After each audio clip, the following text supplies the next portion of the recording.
అందరికీ నమస్తే. నేను మీ సైదులు. ఈఎస్ఎం 1 టీవీ మంది ముచ్చట్లకు స్వాగతం. ఇలాంటి మన మంది ముచ్చట ఏందనంటే, ఉచిత బస్సు ప్రయాణం తెలంగాణలో కాంగ్రెస్ ప్రభుత్వం ప్రవేశపెట్టింది కదా.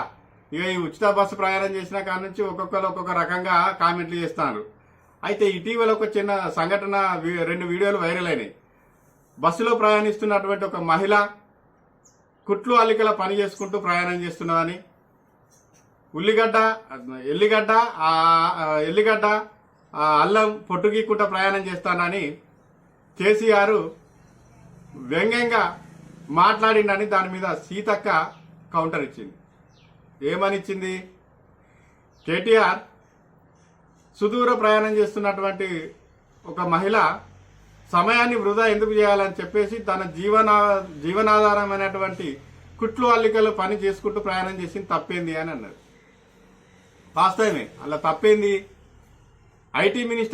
మాజీ ఐటీ మినిస్టర్ అయిన కేటీఆర్కు ఒక చిన్న విషయం గుర్తు చేయాలి. ఇక్కడ ఏందనంటే, సాఫ్ట్వేర్ ఉద్యోగులు తన ప్రయాణాలలో కూడా ల్యాప్టాప్లలో ప్రాజెక్టు వరకు పనిచేసుకుంటూ ప్రయాణం చేస్తారు. మహామేధావి అయిన మాజీ ఐటీ మినిస్టర్కు ఈ విషయం ఎందుకు గుర్తు రాలేదో నాకైతే అర్థమైతలేదు. ఖచ్చితంగా ల్యాప్టాప్లలో ప్రయాణం చేసుకుంటూ పని చేసుకుంటూ ప్రయాణం చేసిన సాఫ్ట్వేర్ ఉద్యోగులు మన దైనందిన జీవితంలో బస్సులలో కావచ్చు, క్యాబులలో కావచ్చు మనం చూస్తూనే ఉంటాం. వాళ్ళకి అది జీవనాధారం కాబట్టి ఖచ్చితంగా ఆ ప్రాజెక్టు వర్క్ ఎమర్జెన్సీ ఉంటే ల్యాప్టాప్ ఓపెన్ చేస్తారు, పని చేసుకుంటారు. అది తప్పులేనప్పుడు ప్రభుత్వం ప్రవేశపెట్టినటువంటి ఉచిత బస్సులో ప్రయాణం చేసేది పేద మహిళలు ప్రయాణం చేస్తున్నారు. వాస్తవమే, చిన్న చిన్న సంఘటన, అక్కడక్కడ చిన్న గొడవలు కావచ్చు, లేదంటే చిన్న చిన్న అల్లర్లు కావచ్చు జరుగుతున్నాయి.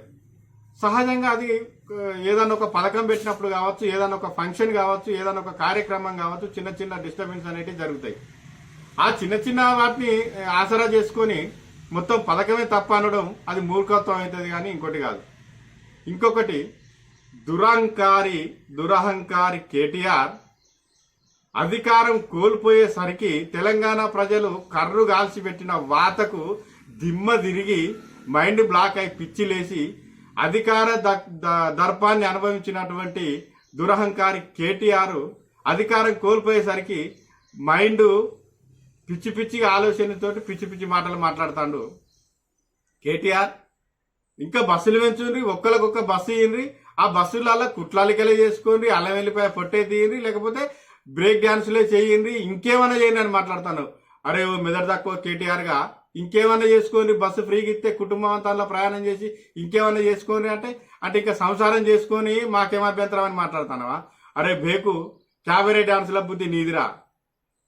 అధికారం మదంతో అధికారం ఉండాలని ఏమైనా చేస్తాని లిక్కర్ స్కామ్లో ఇరికిన ఒక మహిళ ఉండి లిక్కర్ స్కామ్లో ఇరికిన నీచ చరిత్ర నీ కుటుంబం రా.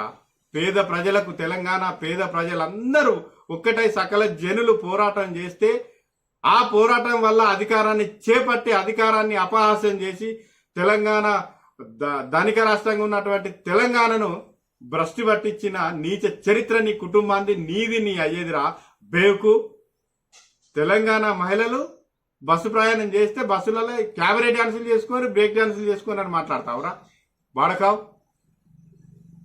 సబితక్క ఏడమైంది ఇప్పుడు? సబితక్క తెలంగాణ మహిళల ఆత్మగౌరవం ఇప్పుడు నీకు గుర్తొస్తలేదా? వెనకాలన్న అక్కలను నమ్మితే మోసపోతాం అన్నందుకే నీకు ఎక్కెక్కి దుఃఖం వస్తే అక్క. మహిళలు బస్సు ప్రయాణం చేసుకుంటూ క్యాబరే డాన్సులు చేయాలని మాట్లాడిండి. ఇప్పుడు నీకు మహిళల ఆత్మగౌరవం గుర్తొస్తలేదా? సబితక్క ఏడున్నావక్క? ఇప్పుడు మాట్లాడాలి నువ్వు మహిళల ఆత్మగౌరవం గురించి. ఏదో తెలంగాణ ప్రజలను మహిళలందరినీ కించపరిచినట్టు బాగా నోరు నెత్తిన పెట్టుకుని గగ్గోలు పెట్టి ఓ దొంగేడు పేడిచినావు కదా సబితక్క. నిన్న అక్కలను నమ్ముకుంటే మోసపోతావు అన్నందుకే మొత్తం నీ బాధ అంతా ఇళ్ళగక్కితే క్యాబరే డాన్సులు పేద ప్రజలు ఉచితంగా ప్రయాణం చేసే టాపిక్ మీద మాట్లాడుతూ క్యాబరే డాన్సులు చేసుకుని అన్న ఈ పేరుమూతి బాడుకావు రామారావు రకుల్ రావు మీద ఇప్పుడు నీకు ఏమనిపించలేదు అక్క? ఇప్పుడు ఖండించాలి నువ్వు ఈ మాటలు. మిస్టర్ కేటీఆర్, ఇలాంటి బల్బు మాటలు ఖచ్చితంగా నువ్వు బంద్ చేసుకోవాలి. నువ్వు భవిష్యత్తులో మళ్ళీ ఏమని ఇంకా రాజకీయంలో మళ్ళీ ఎమ్మెల్యే గెలవాలి అనే ఆలోచన ఉంటే మాత్రం ఖచ్చితంగా తెలంగాణ మహిళా లోకానికి నువ్వు ఖచ్చితంగా తప్పు అని క్షమాపణ కోరాలి, మన్నించమని అడగాలి. అమరవీరుల స్తూపం దగ్గరికి పోయి నువ్వు ఖచ్చితంగా ముక్కురాకి తెలంగాణ మహిళల పట్ల ఈ మాట మాట్లాడడం తప్పే అని నువ్వు క్షమాపణ ఒప్పుకోవాలి. చూస్తుండ్రు కదా మన ఈఎస్ఎం వంటివి మంది ముచ్చట చూసిండ్రు కదా. మరి కేటీఆర్ ఈ విషయం మీద క్షమాపణ చెప్పాలా వద్దా అనేది కామెంట్ రూపంలో ఈఎస్ఎం వంటివి ప్రేక్షకులందరూ కూడా కామెంట్ బాక్స్ లో కామెంట్ చేయాలని మనస్ఫూర్తిగా కోరుకుంటూ మరిన్ని మంది ముచ్చట్ల కోసం చూస్తూనే ఉండండి ఈఎస్ఎం వంటివి యూట్యూబ్ ఛానల్. ప్రతిరోజు చూసి ఈ వీడియో కనుక మీకు నచ్చినట్లయితే సబ్స్క్రైబ్ చేసి లైక్ కొట్టి కామెంట్ పెట్టాలని మనస్ఫూర్తిగా కోరుకుంటూ సెలవు. నమస్తే.